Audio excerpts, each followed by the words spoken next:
अज़ीज़ तलबा व तालिबात, अस्सलामु अलैकुम। पिछले लेक्चर में हमने दो दरखास्तें पढ़ी थी।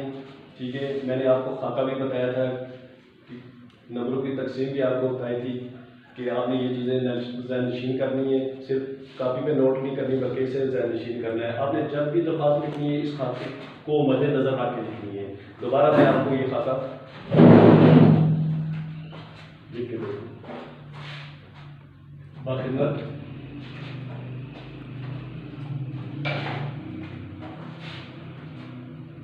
बाखिदमत जनाब। तो इसका एक ही लाइन पे पहली लाइन कैसे लिखना है? तो एक नंबर है इसका, ठीक है। दूसरा है उन्वान है, उन्वान आप लिखेंगे तो एक नंबर आपको इसका मिल जाएगा, ठीक है। आप दरमियान में तीसरी लाइन में आप लिखेंगे जनाब आली, ठीक है, आली ऐसे लिखेंगे। इसके बाद आली लिख के आला नहीं लिखना, आली लिख के बाद फिजाइया लगाएंगे, ठीक है। एक नंबर आपको इसका मिल जाएगा। तीन नंबर आपके हो गए। फिर आगे मोतबान,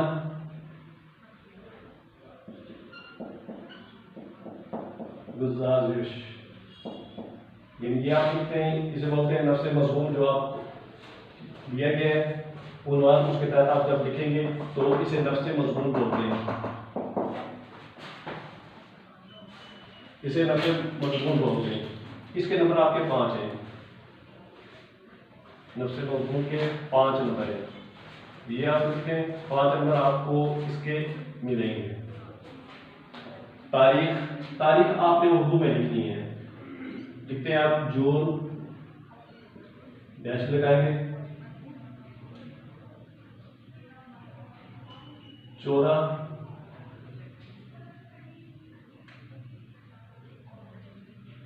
2002, ठीक है।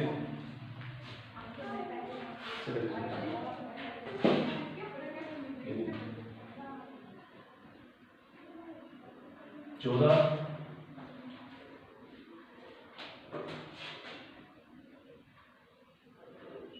जून, 14 जून, बीच में ये डैश करनी है। आगे 2002 जो भी होगा पसंद, ये आपने उर्दू में लिखने हैं। इसके अलावा आप लिखेंगे, ठीक है, ऐसे लिखेंगे 14 जून, तो नंबर आपको को नहीं मिलेंगे, एक नंबर आपका इधर से कट जाएगा, तो इसका एक नंबर है। आगे ये लिखें, नाम लिखना है आपने, पता लिखना है, तो एक नंबर आपका इसका है।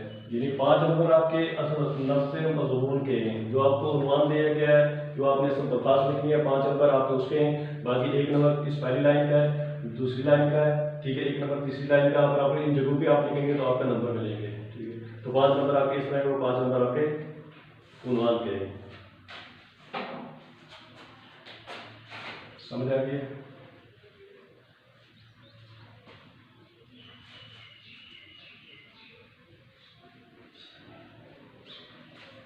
तो ये अभी आपको दरखास्त मैं पढ़ता हूँ। कंट्रोलर इम्तहानात के नाम सनद के हुसूल के लिए दरखास्त, यानी आपने सनद हासिल करनी है तो कंट्रोलर इम्तहानात के नाम जो आपने दरखास्त लिखनी है। तो पहली लाइन में आप, जैसे मैंने बताया, आपको खाका लिख के, ठीक है, व्हाइट बोर्ड पे दिया है, आप इसे ज़हननशीन कर लें। इसके अभी भी लिखा है, फर्स्ट लाइन में लिखना है। और एक और चीज़ मैंने बताई थी कि आप जब भी आप दरखास्त लिखें तो ये मिसाल पर ये आपका पेज है, ठीक है, पेपर आप हल कर रहे हैं, ठीक है, एक आपका क्वेश्चन इधर खत्म हो गया है, आप इधर नहीं लिखेंगे, ठीक है, आप नए पेज पे और दाईं तरफ से, ठीक है, शुरू से लिखेंगे। और एक ही कोशिश करें कि आपकी दरखास्त है वो एक ही पेज पे हो, ठीक है, आप दूसरे पेज पे नहीं करेंगे, आप एक ही पेज पे आपने सारी दरखास्त लिखनी है। बाकी जनाब, कंट्रोलर इम्तहानात board of intermediate and secondary education Mirpur, ठीक है, ये आपने पहली लाइन में लिखना है। और इसके बाद दूसरी लाइन में आप उन्वान लिखेंगे, दरखास्त बराए असूल सनद, ठीक है, 2 नंबर आपको मिल जाएंगे। तीसरी में जनाब आली लिखेंगे। तो मैंने बताया जनाब आली आपने लिखना कैसे है, जनाब आली ऐसे आप लिखेंगे। इसके बाद आली लिखे फिजाइया लगाएंगे, जनाब आरा लिखेंगे तो नंबर आपको नहीं मिलेंगे, ये गलत है। ठीक है, लोगों ने यहाँ से बजाया उठा के इधर लगा दिया है, एक नंबर आपको इधर से मिल जाएगा। आगे ये निहायत अदब से गुजारिश है कि मैंने बोर्ड से 2008 में इंटरमीडिएट का सालाना इम्तिहान आपके ज़ेरे इंतज़ाम पास किया था।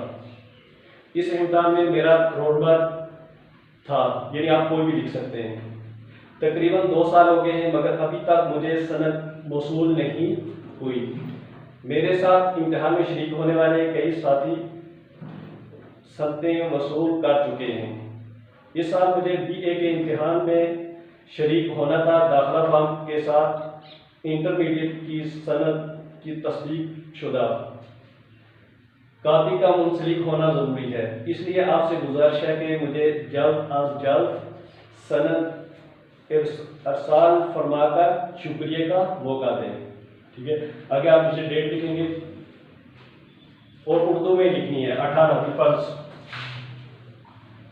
18 जैसे कहेंगे जून 2020, तो इसे आप ऐसे नहीं लिखेंगे,